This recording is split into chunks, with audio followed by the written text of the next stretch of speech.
Germano Campos Entrevista. Começa agora na RDP Internacional. Podia chamar-lhe Vítor Ribeiro, mas ninguém iria dar por ele. Mas apesar de ter Norte no apelido, o Vítor nasceu no Sul, mais concretamente em Borba, no Alentejo, em 1951. Bem-vindo, Vítor Norte. Obrigado. Para mim, um dos melhores atores da sua geração. E vamos começar já por aqui, hein? Ok? Muito bem. Como é que foi a tua infância? Foi uma infância muito feliz. Passada nos campos, a nadar com os meus pais, a brincar em liberdade. É isso. É desses momentos que tu recordas quando queres ir um bocadinho atrás no tempo? Sim.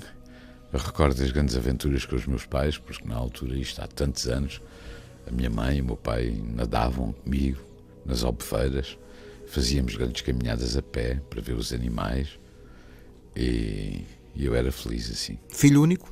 Sim, filho único. Bom ou mau? Bom ou mau? Eu sempre tive um bocado de medo de ter irmãos, não sei porquê, se calhar era por ter o mimo todo. Ou para não tudo partilhar? Para mim, ou para não partilhar, mas não aconteceu. Se acontecesse, claro que seria amicíssimo do meu irmão, de certeza, não é? Ou da tua irmã. Ou da minha irmã. Sim, mas não aconteceu e eu fui sempre filho único, com as brincadeiras todas para mim e com os mimos todos para mim. Solitário? Não, sempre tive grandes grupos de amigos, ou na rua ou na minha casa. O que é que faz a diferença num alentejano? Eu acho que é o sentido do humor. Ainda hoje, quando eu vou ao Alentejo ou quando ouço alentejanos a falar, sinto que há ali qualquer coisa de humor. Há qualquer coisa de trágico, mas também de humor. Trágico porquê? Porque eu lembro-me na minha infância ver muita gente com fome, muita gente de pé descalço, em pleno inverno, a baterem às portas dos mais abonados e a repartirem tudo num saco. O Alentejo era terrivelmente pobre. E as pessoas passavam terrivelmente mal. E as coisas mudaram, mas o Alentejo sempre teve grandes dificuldades de sobrevivência. E desigualdades sociais? Sim, ainda me lembro dessas desigualdades, portanto, quando eu era muito miúdo, mas ficaram-me completamente. Lembro-me de grandes desigualdades sociais, das pessoas passarem muito mal, de irem homens do Norte, que eram ratinhos, fazer as autoestradas ou os desvios ainda não havia autoestradas, os desvios por fora das povoações e os alentejanos ficavam sem trabalho porque reivindicavam melhores salários e os outros vinham e tiravam-lhes o trabalho e era... Eu, apesar de ser miúdo, percebia o que é que se passava. Isso moldou em ti alguma consciência política e social, de justiça, por exemplo? A justiça sempre existiu no meu espírito desde miúdo, se calhar por ver estes acontecimentos, e continua assim. Eu não tenho uma cor política, eu vou normalmente por aquilo que as pessoas dizem e pelo que as pessoas são. Claro que nunca poderia ser uma pessoa muito de direita, porque assistia a esses acontecimentos de desgraça no Alentejo durante muitos anos. Depois também assisti à evolução, quando se descobriram as pedreiras. Eu falo da minha região. As pessoas começaram a ter... Infelizmente, estiveram nas notícias recentemente pelas piores razões. Sim, aquelas pedreiras são da minha infância. Eu lembro-me de passar naquela estrada e já haverem muitas pedreiras e ir com o meu pai ver aqueles enormes buracos. Portanto, isto já são dezenas e dezenas de anos, não é? E lembro-me das pessoas depois começarem a ter bicicletas e mais tarde tiveram motorizadas, e depois começaram alguns a ter carros.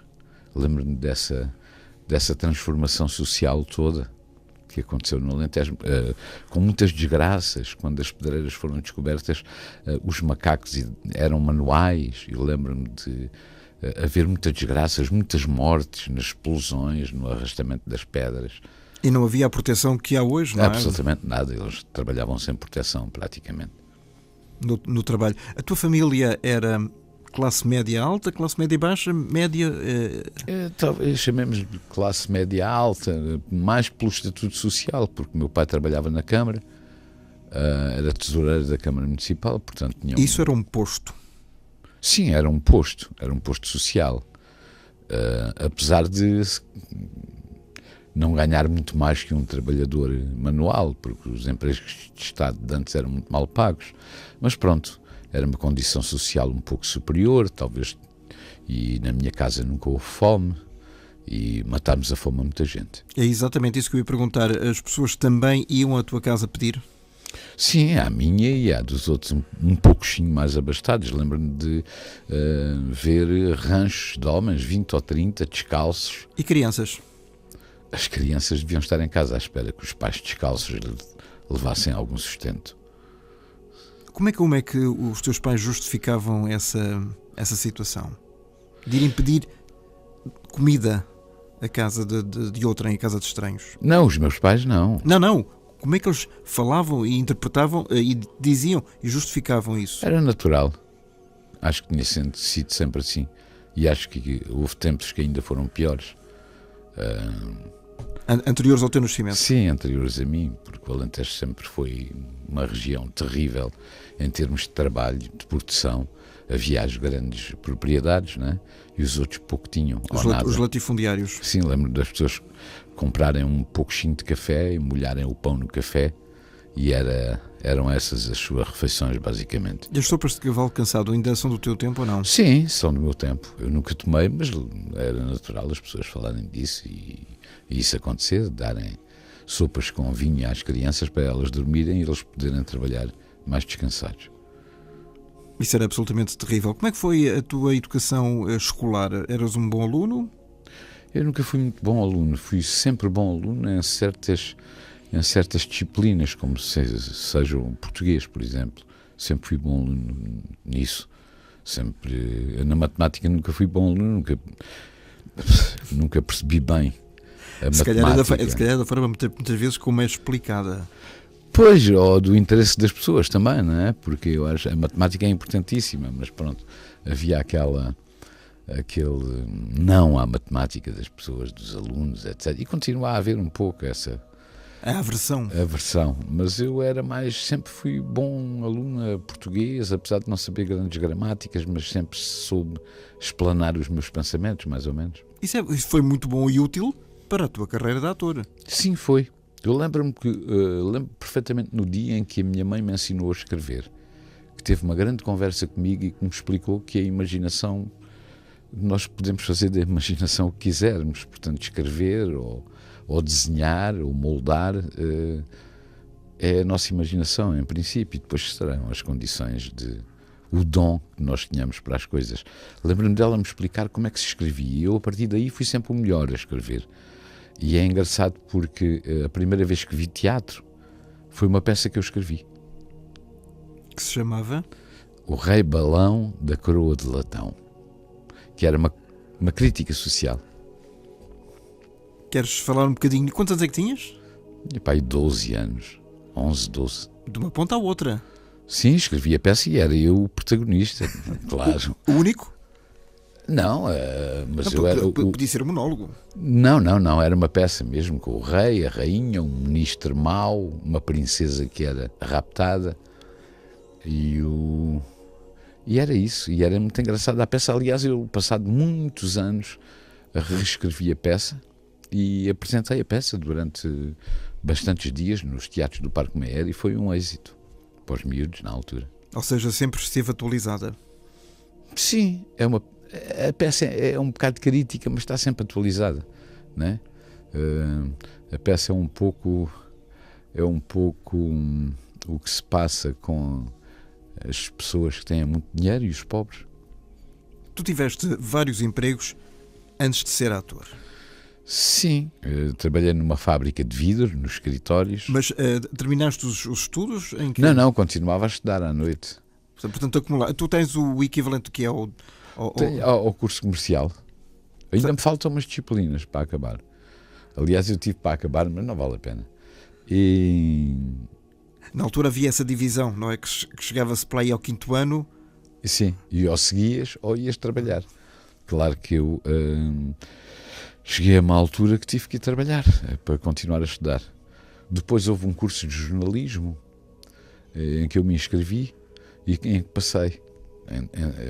Lembro-me na altura o Jorge Ramos, que é crítico de teatro, também fez esse curso, a Fernanda Mestrinho, e lá fiz o curso e foi muito engraçado. E depois, durante isso, fui estudar também ballet clássico Com a Ana Másculo? com a Ana Másculo, a grande estrela do ballet clássico a nível mundial, uma das grandes estrelas. E foi a partir daí que depois houve uma pessoa, um encenador, que o Peruteu foi lá pedir um bailarino, escolheu-me a mim e assim começou a minha O realizador. carreira. Sim, o Erlander Peruteu, Da porque RTP. estava a encenar uma peça na Casa da Comédia, uma estreia mundial do Fernando Arrabal. E porquê o bailado?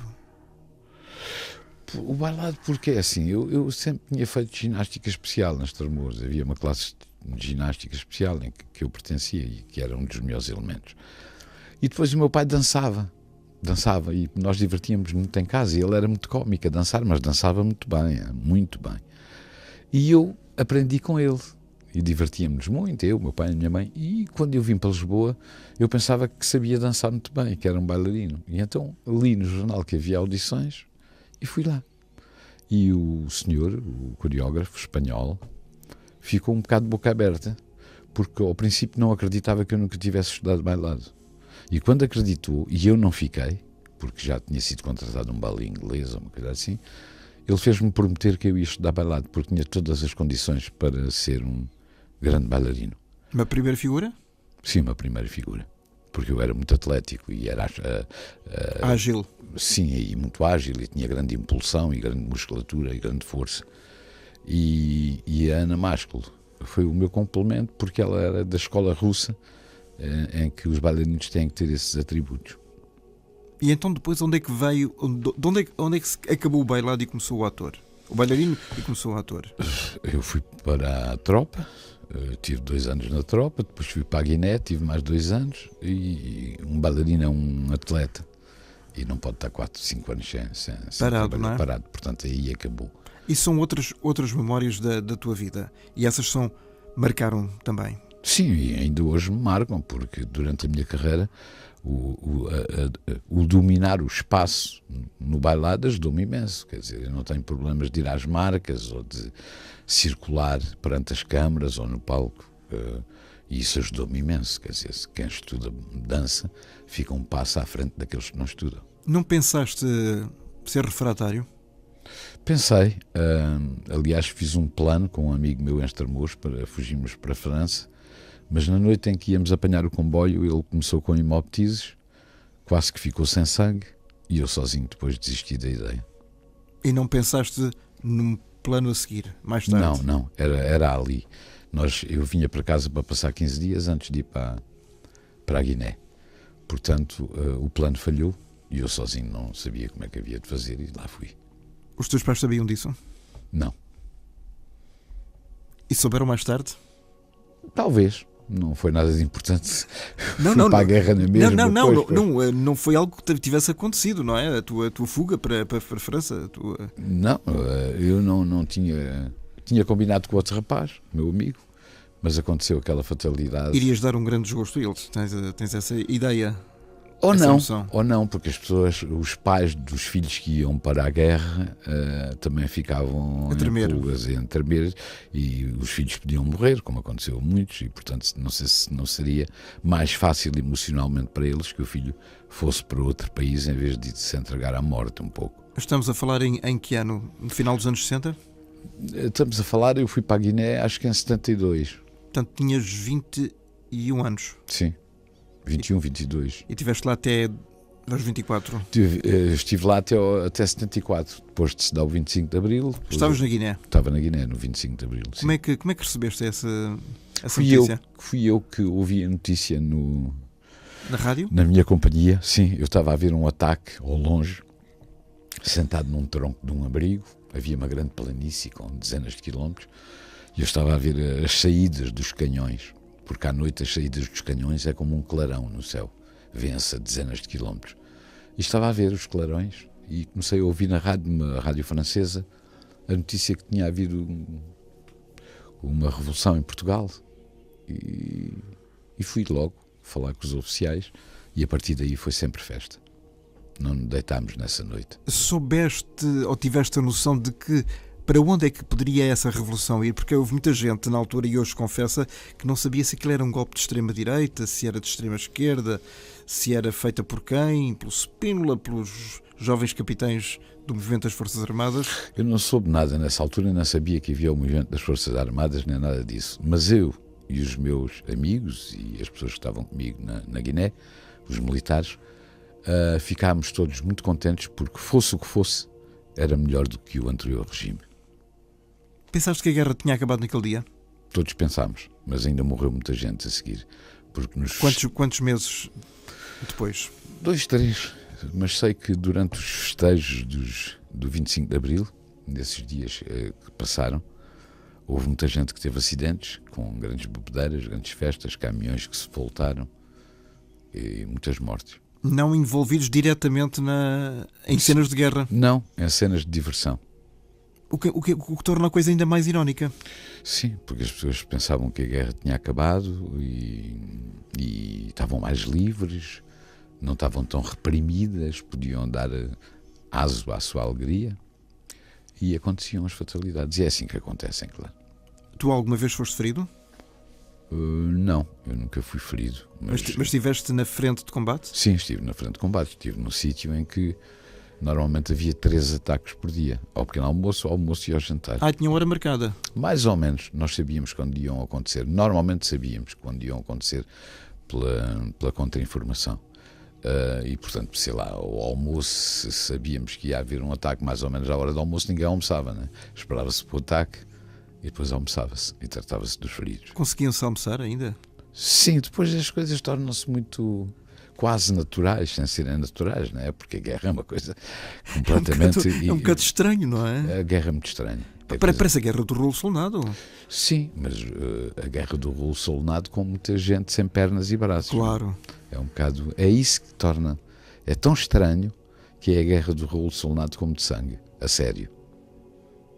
E essa, de facto, era a dura realidade do que acontecia na Guiné-Bissau e também em Angola e em Moçambique. Mataste alguém? Eu acho que não. Acho que todos os tiros que dei foi com a cabeça baixa. Portanto, não sei onde é que acertava. Não tinhas um objetivo? Eu tinha um objetivo de defender a minha vida. Primeiramente que tudo, a minha vida. Eu sabia que aquilo estava mal. Eu não era isso que tu recebeste na instrução, pois não? Não, mas eu sabia que... Não, mas quem ali não há heróis. Ali não há heróis. Há malucos. Não há heróis. As coisas acontecem sempre de meditação na guerra, não é? Um tipo fraquinho e tímido e medroso pode levar um pelotão atrás de si, uma bravura imensa, mas acontece. Tipo Soldado de Milhões, por exemplo, não é? Sim, tipo Soldado de Milhões. Na Primeira Guerra Mundial. Quando regressaste da Guiné, regressaste a um país diferente e, sobretudo, a um Alentejo em ebulição. Não, eu já estava a viver em Lisboa. Não, mas foste ao Alentejo, foste a casa. Não, os meus pais já viviam em Lisboa, viviam. Já tinham mudado a seguir a mim. Eu cheguei ao Éden. Depois da guerra, qualquer coisa é muito bom, não é? É uma coisa transcendente, a paz. Aliás, na guerra uma pessoa não percebe bem que há pessoas que estão nas esplanadas a beber cerveja sem medo que um franco ou atirador lhe dê um tiro na cabeça. E o regressar foi extraordinário para mim. Como é que encontraste o teu país? Praticamente na mesma. Não. Eu encontrei-o completamente diferente. O 25 de Abril, eu não percebia bem aquelas manifestações, o povo, onde é que estava esta gente de antes? Antes de eu ir para a Guiné, que eu ainda pertencia ao MAESLA, um movimento associativo das escolas secundárias de Lisboa, ia fazer parte da CDE antes de ir para a Guiné. Que era o partido autorizado. Sim, que era o partido autorizado, mas íamos fazer... Eu lembro-me que ia fazer um levantamento dos bairros da Lata, e depois fui para a Guiné e a coisa ficou... Mas onde é que estava esta gente toda que de antes eram um bocado cordeiros, não é? Que ninguém se metia em nada, toda a gente tinha um terror, e agora onde é que estas 100 mil pessoas, de onde é que vieram? Isto foi uma pergunta, mas também um maravilhamento, não é? Porque o meu país tinha mudado e já se podia falar, e já se podia ler aquilo que as pessoas quisessem e exprimir a sua opinião. Muitos dos teus colegas, naturalmente imbuídos de um espírito revolucionário, associaram-se a partidos de esquerda, a partidos do MRPP, ao Partido Comunista. Eu, por exemplo, eu associei-me ao MRPP, mas era um pouco... o aventurismo. Do Arnaldo Matos? Sim, era um bocado... Porque os meus amigos, quando eu voltei, eram do MRPP. Portanto, eu também tinha que ser do MRPP. Estava na moda? Não sei que era eu vinha de uma guerra e também era uma maneira de andar um bocado à porrada. Vinha um bocado violento, se calhar. Sentias essa necessidade? Não sei se era necessidade, mas eu vinha sem medo. Não tinha medo de nada. Destemido? Sim, completamente, sem medo de nada. Depois de passar pela morte durante muitos dias, né? Porque uma pessoa ali nunca sabia se ia ficar sem pernas ou ia regressar são e salvo. Andar à noite a colar cartazes e com barras de ferro escondidas nas calças e aquelas coisas todas eram aventuras de miúdo. E era das Nós éramos uns miúdos ainda. Era das coisas mais pacíficas que podiam existir nessa altura. Sim. Visto a esta distância, não é? Sim. Então, mas depois as coisas diluíram-se, claro. Fiquei sozinho, sem cores. Quando é que isso aconteceu? Uns meses mais tarde, quando comecei a perceber que tudo não passava de jogos. Desilusão? Sim, um pouco. Desilusão, mas ao mesmo tempo... O teu castelo de cartas ruiu? Não, porque eu nunca tive também grandes... nunca tive grandes esperanças sobre o futuro político do meu partido. Quer dizer, aquilo era mais um pouco de aventurismo e de sermos menos que os outros. E depois as coisas voltaram ao lugar, eu vi muita coisa, passei por muita coisa, percebi muita coisa e tornei-me um bocado sozinho nesse aspecto. Aliás, como profissionalmente também. Quando é que te tornaste profissional de teatro? Sei que me tornei profissional quando fiz, acho que 300 representações. De antes era assim, só se tinha a carteira profissional depois de 300 representações, o que não era assim muito fácil fazer 300 ou 200, sei que era muito. Levava um ano? 2? Ou mais, conforme se fizesse uma revista de um ano, uma pessoa andava lá perto. Ia contando. Agora, se não se fizesse revista, era muito difícil fazer 200 representações. Não é? O que é que tu gostarias profissionalmente de fazer nessa altura? Era experimentar coisas ou ir para o Parque Mayer, por exemplo? Era representar, aprender.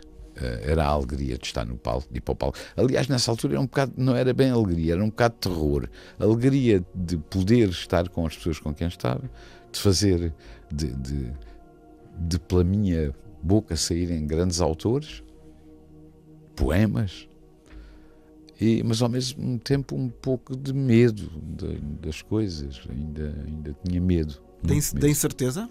Sim, aliás é sempre assim, não é? Mesmo agora é tudo, a arte é sempre um tiro no escuro, não é?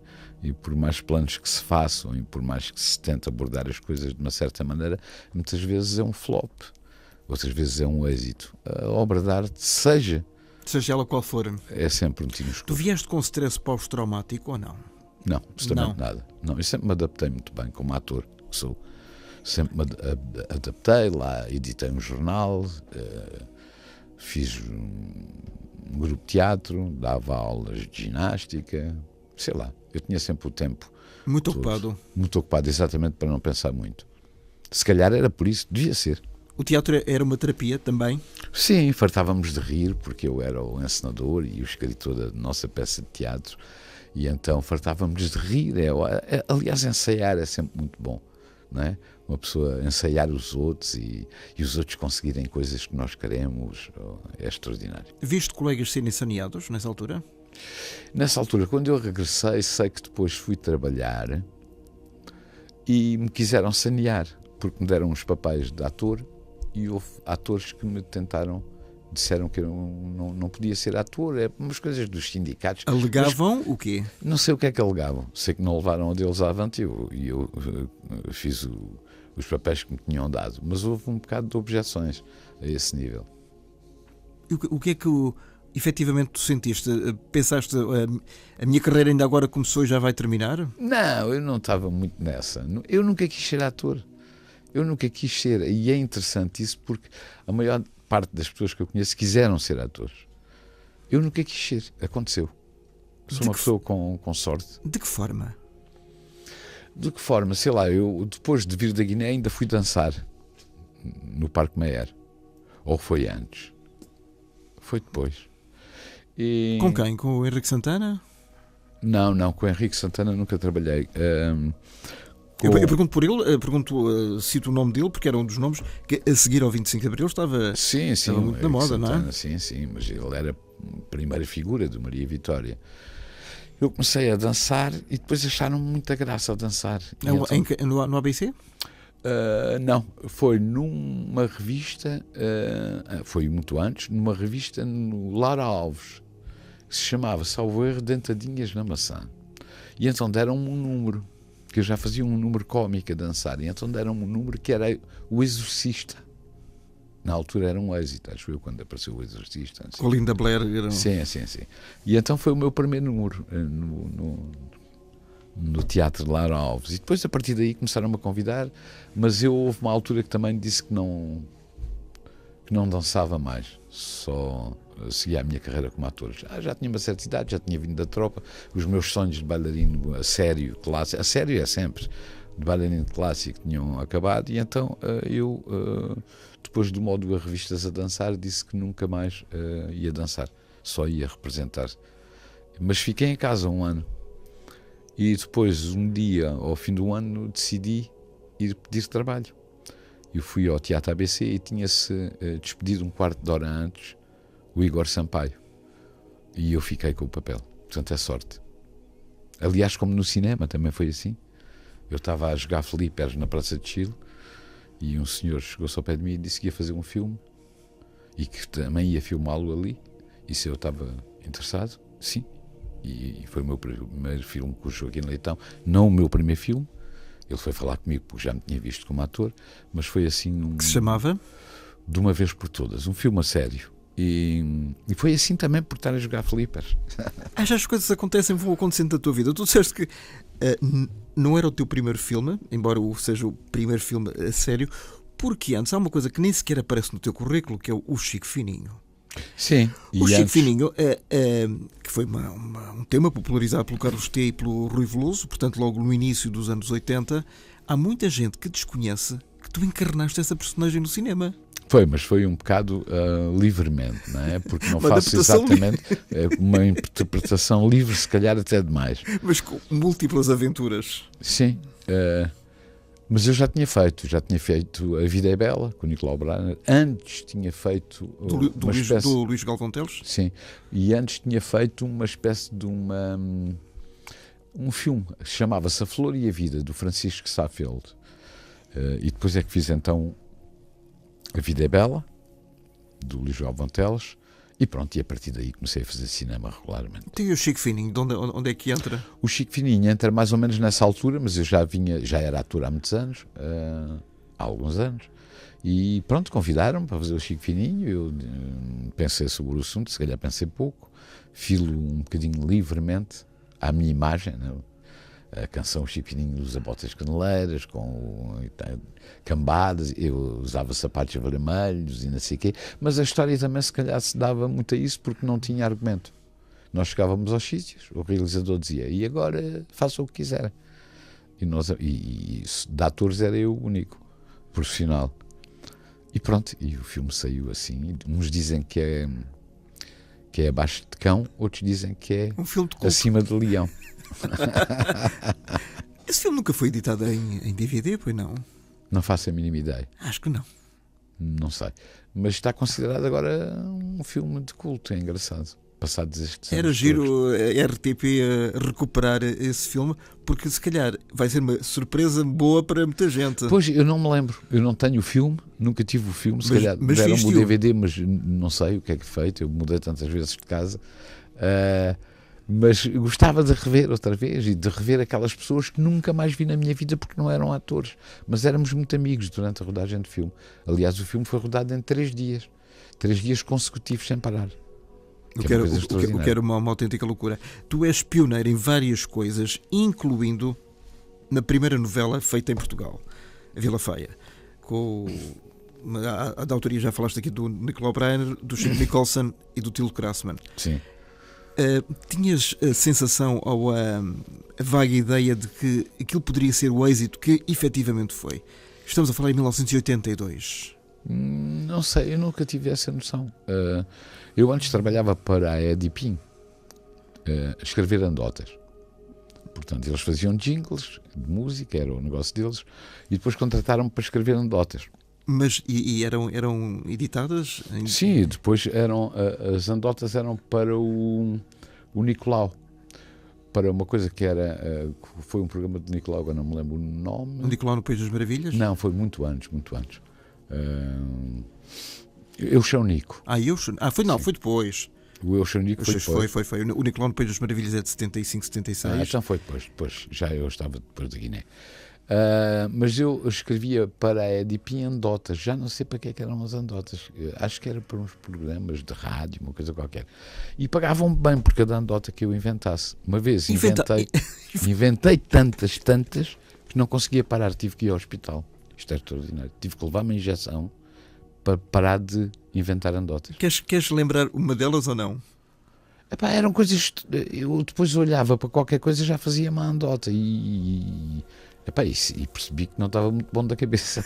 Porque escrevia, a conta estava maior, realmente, mas a minha cabeça também estava um bocado maior. Sei lá, anedotas. Eu olhava, sei lá, para um copo e dizia: coitado do copo, que só tem um pé. Daqueles, sei lá, coisas era assim. nonsense. Não parava. Umas com nonsense, outras assim. E então tive que ir ao hospital. E isto é muito engraçado. E depois, entretanto, a Edipin fez a primeira novela portuguesa, onde eu fui no pacote. E gostaste da experiência? Gostei, adorei. Nunca tinha feito assim nada, né? Tinha feito umas coisas de televisão, mas papéis pequeninos e sem grande importância. E depois, mas eu nunca pensei que fosse o êxito que tivesse sido. Porque fez-me tanta impressão depois daquilo estrear e de as pessoas todas olharem para mim. Eu lembro-me, uma vez ia de moto e parou uma procissão a bater-me palmas. Isto é uma coisa, logo a seguir. Eu tive uma quantidade de tempo sem sair à rua. Entre a vergonha e o medo? Não, eu sabia que não ia muito bem no papel, que eu tinha essa noção. Nós é que sabemos. O público pode dizer que é um êxito, vai tão bem, mas nós é que sabemos se vamos bem ou não. E eu tinha a noção que ia muito mal. Podia ter feito muito melhor. 30 e tal anos, não é? Sim, se trabalhasse mais, tinha feito muito melhor, tinha feito grandes brilharetes. Mas eu era um bocado despassarado na altura, não trabalhava muito e não vou mal. Mas já viste, porque a RTP Memória repete periodicamente a novela. Eu sei as partes que estudei. Estavam 100% melhores que as que não estudei. Mas pronto, aquilo foi um êxito, uma coisa que como nunca mais aconteceu. Só aconteceu quando foi aquela coisa do Big Brother, a primeira edição. Foi mais ou menos uma loucura. No ano 2000. Sim, foi mais ou menos uma loucura. Há uns cortes de vez em quando com. Sim, mas a Vila Faia é capaz de ter sido mais ainda. Mais êxito, não é? Pelo menos esse êxito era artístico e o Big Brother era voyeurismo puro. Exatamente, mas foram dois grandes impactos de que me lembro na televisão. Foi nessa altura que tu fizeste, um bocadinho depois, o Capitão Robbie? Não, bastantes anos depois. Para a SIC? Sim, bastantes anos mesmo. Aliás, foi uma coisa que eu não era para fazer o Capitão Robbie, mas eu estava a fazer uma coisa que era o Monsanto. Telefilme. Sim, o telefilme que deu ontem, é engraçado, eu gravei e vou ver, já não vejo aquilo há 500 anos. E então, e foi lá o atual, o diretor da televisão da SIC na altura, que era o Rangel. Exatamente, ver as filmagens. E no outro dia, eu era para fazer o polícia, que anda atrás do Robbie, e no outro dia houve contra-ordens que eu faria ao Robbie. E assim aconteceu. Ele deve ter gostado do que viu no Monsanto e mudou-me o papel e ainda bem. Um personagem misterioso, fantástico, verdadeiro. Sim, verdadeiro. Chegaste a falar com ele? Sim, eu cheguei.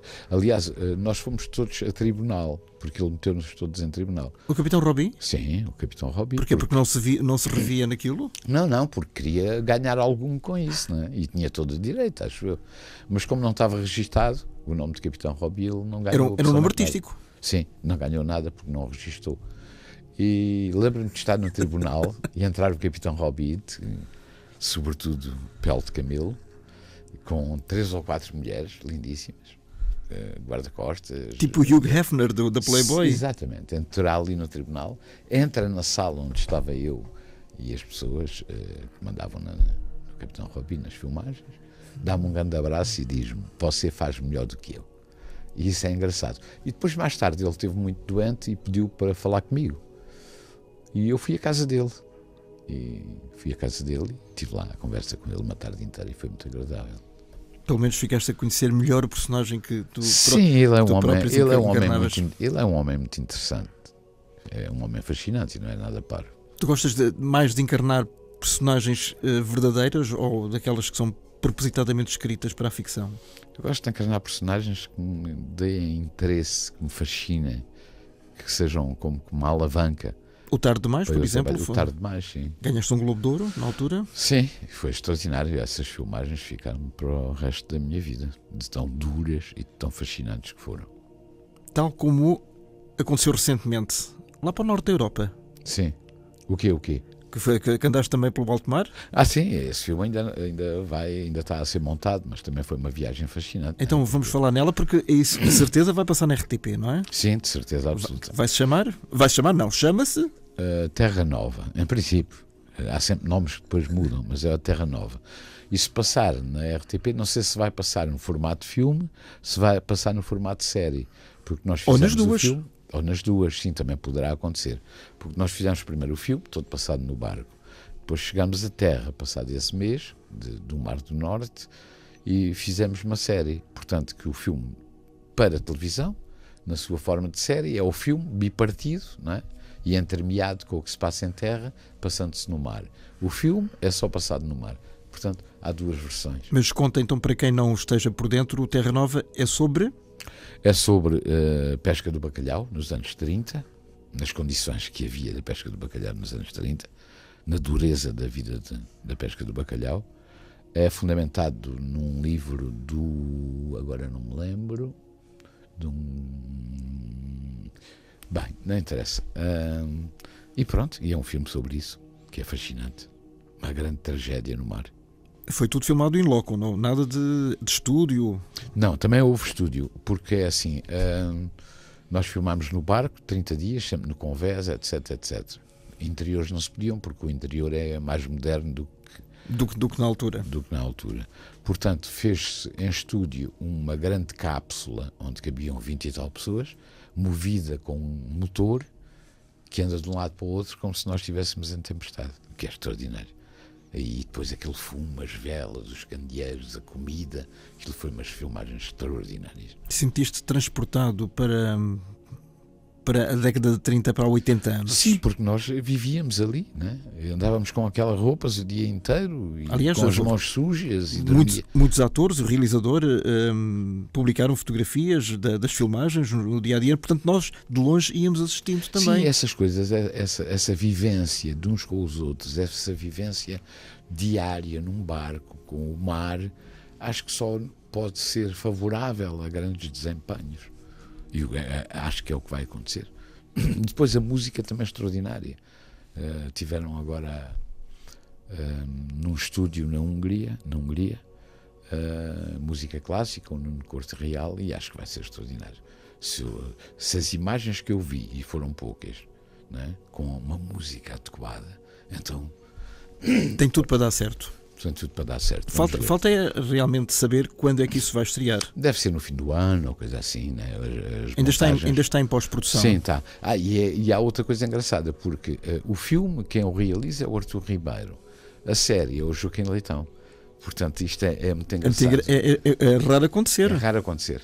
Mas acho que é uma fusão extraordinária. De dois talentosíssimos realizadores. Vítor, estamos quase a terminar. Esta conversa contigo ia prosseguir parte 2, só que não temos mais tempo. Eu queria só rapidamente recuperar um tema de família. Tu tens 3 filhos. Sim. Tenho a Sara, o Diogo e o Valentim, que é o Benjamin. Tem 10 anos, sim. É o mais pequenino de todos. A Sara, como todos conhecemos, a Sara Norte é uma grande atriz, atravessou um período bastante turbulento na sua vida, esteve detida em Espanha devido a problemas de narcotráfico. Como é que tu encaraste esse problema na tua vida? Primeiro com perplexidade e depois tentar apoiar a Sara, não é? Ia lá inúmeras vezes e era o que eu podia fazer, levar-lhe notícias e estar ali presente a falar com ela. E depois voltava e voltava até ela sair. Tive-me a aguentar. Eu adapto. És um homem que és capaz de te moldar às situações? Sim, sempre fui. Acho que um dos segredos da minha vida é a adaptação. A Carla Lupi, com quem foste casada, mãe da Sara e do Diogo, faleceu entretanto no meio deste processo. Sim, teve um cancro nos pulmões e morreu. Quem é que lhe deu a notícia à Sara? Deve ter sido a avó, ou não sei quem é que lhe deu a notícia. Eu não fui, mas deve ter sido uma coisa terrível para ela. Perguntaste-lhe alguma coisa ou fizeste algum julgamento sobre o que ela tinha feito? Não, acho que a primeira coisa que lhe disse é que ela ter sido presa tinha sido o melhor que lhe podia ter acontecido. Mas isso para dizer de um pai... Mas é verdade. É muito duro. Acho que foi o melhor que lhe podia ter acontecido. Na fase em que ela andava, nos problemas em que andava metida, foi o melhor que lhe podia ter acontecido. E reafirmo isso. Salvou-lhe a vida. Isso aconteceu porque ficaste com alguma culpa do estilo: porque é que isso aconteceu à minha filha? Que culpa é que, como pai, é que eu posso ter a cota de responsabilidade? Acho que nunca pus essa questão, porque a responsabilidade não tinha nenhuma. A Sara afastou-se de mim porque quis. Foi uma fase da vida dela que era maior e vacinada. Era maior vacinada, mas pronto, o que passou, passou. Uma nova vida nos espera, né? E o Diogo? É ator? Não, o Diogo nunca... O que é que aconteceu? O Diogo nunca quis ser ator, nunca teve essa mania. O Diogo queria ser piloto de velocidade e conseguiu até uma certa altura, mas para ser piloto de velocidade em Portugal é preciso muito dinheiro, que é uma coisa que eu não tenho. Portanto, está num emprego normal.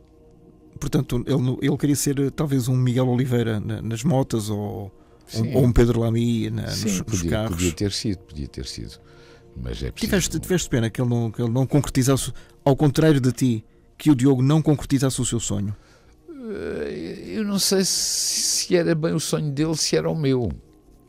Portanto, nunca tive muita pena. Porque tu és um grande amante das motas. Sim, das motas, e andei nas corridas de kart uma década e corria em automóveis também, mas sempre em velocidade. E o meu meio de transporte sempre desde miúdo foi a moto, claro, mas isso é natural para mim, é como respirar. És um motar? És um verdadeiro motar? Sim, eu ando sempre de moto, faço grandes viagens, todos os dias ando de moto, desde que me conheço. É muito engraçado. Aliás, nós encontramos-nos recentemente, e pelas piores razões, no velório do nosso querido Otávio de Matos. Sim. E vocês, tu e um grupo de motares, fizeram questão de o homenagear dessa forma. Sim, eu depois é que soube que eles tinham lá ido, e depois até estivemos a falar lá no cemitério durante a cremação e pronto, como irmãos. Os motares, o verdadeiro motar é sempre irmão. Para qualquer situação? Para qualquer situação. A morte é algo que te assusta? Não, a morte não me assusta, nunca me assustou. A morte é apenas o final de um ato de teatro? É, e estou curioso para saber como é. Como é que gostarias que fosse? Rápido? Desde que não guinche muito. Não sei, estou para ver. Claro que é de lá chegar, não é? E com muita curiosidade para saber como será o último suspiro. Mas... Aliás, eu já vi a morte. Eu já tive para morrer umas poucas vezes, e aquilo que dizem das pessoas verem a vida toda é verdade. Eu já vi a minha vida 2 vezes a passar toda em 2 segundos pelo meu cérebro e não morri. Era a cores e era em estéreo? Não era nada disso, era uma coisa muito estranha. Eu estou a ironizar naturalmente. Eu sei, foi um corrupio de imagens muito grandes e de situações. Eu não sei descrever isso, mas aconteceu. O que nós passamos hoje aqui foi apenas um pedacinho da tua vida. Importas-te vir cá outra vez? Não importa nada, com todo o prazer. que é para retomarmos. Olha, se calhar quando acontecer A minha morte. Não, credo, a Terra Nova. Sim. Claro, fica combinado. Obrigado, Vítor, um grande abraço e até sempre. Até sempre, obrigado.